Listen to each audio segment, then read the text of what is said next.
Bienvenue sur Handicap Radio TV Journal Faits divers France. Ces derniers jours, plusieurs faits d'une extrême gravité se sont succédés dans différentes villes du pays, révélant une accumulation de violences, de morts violentes et de situations de grande précarité.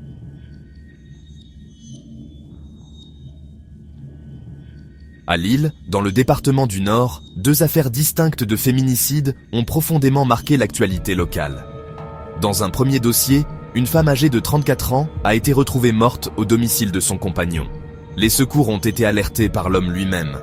À l'arrivée des forces de l'ordre, le corps de la victime présentait de nombreuses traces de violence, notamment des hématomes, et l'appartement montrait des signes de lutte. Le compagnon a été placé en garde à vue. Les premiers éléments font état d'une dispute survenue dans un contexte d'alcoolisation. Une enquête judiciaire a été ouverte afin d'établir les causes exactes du décès, déterminer le déroulement précis des faits et établir les responsabilités pénales. Une autopsie a été ordonnée. Quelques jours plus tard, toujours à Lille, une seconde femme a perdu la vie dans des circonstances similaires. Âgée de 25 ans, elle a été retrouvée morte dans son appartement du centre-ville, poignardée à plusieurs reprises. Son compagnon, âgé de 29 ans, s'est dénoncé de lui-même auprès de la police. À l'arrivée des forces de l'ordre, il se trouvait sur place, en possession d'un couteau. Il a été immédiatement interpellé et placé en garde à vue pour homicide volontaire sur conjoint. La victime était déjà décédée à l'arrivée des secours. Le mobile n'a pas encore été établi et l'enquête a été confiée à la police judiciaire. À Bordeaux, en Gironde, une fusillade mortelle s'est produite dans un quartier sensible de la ville.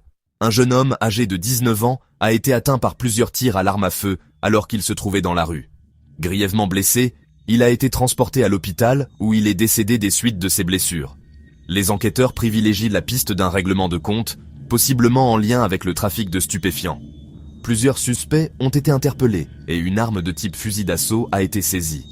À Paris, plusieurs agressions à l'arme blanche ont également été recensées.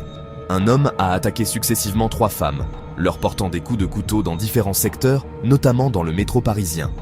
Les victimes ont été blessées et prises en charge par les secours.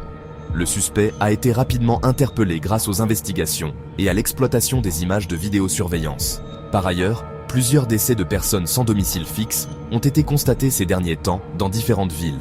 À Paris, un homme sans abri a été retrouvé mort dans un parking souterrain, sa découverte ayant eu lieu lors d'une intervention des secours. Dans d'autres régions, notamment dans l'est de la France, des personnes vivant à la rue ont également été retrouvées sans vie. Les autorités évoquent des décès liés aux conditions de vie extrêmement précaires et au froid, tout en ouvrant systématiquement des enquêtes afin d'écarter toute cause criminelle. En parallèle de ces faits de violence physique, une affaire de cybercriminalité a touché un grand nombre de citoyens. L'entreprise de livraison mondiale Relay a confirmé avoir été victime d'un piratage informatique. Des données personnelles de clients ont été exposées, incluant des adresses e-mail, des adresses postales, des numéros de téléphone et des informations liées au suivi des colis. L'entreprise a indiqué que les données bancaires et les informations de paiement n'ont pas été compromises. Les autorités compétentes ont été saisies et les clients concernés ont été informés afin de redoubler de vigilance face aux risques d'escroquerie, notamment par email et SMS frauduleux. L'ensemble de ces faits dessine une actualité marquée par une forte violence, des drames humains répétés et une vulnérabilité accrue de certaines populations, aussi bien dans l'espace privé que dans l'espace public et numérique. Abonnez-vous à Handicap Radio TV pour suivre l'actualité brute, les faits divers et les informations essentielles.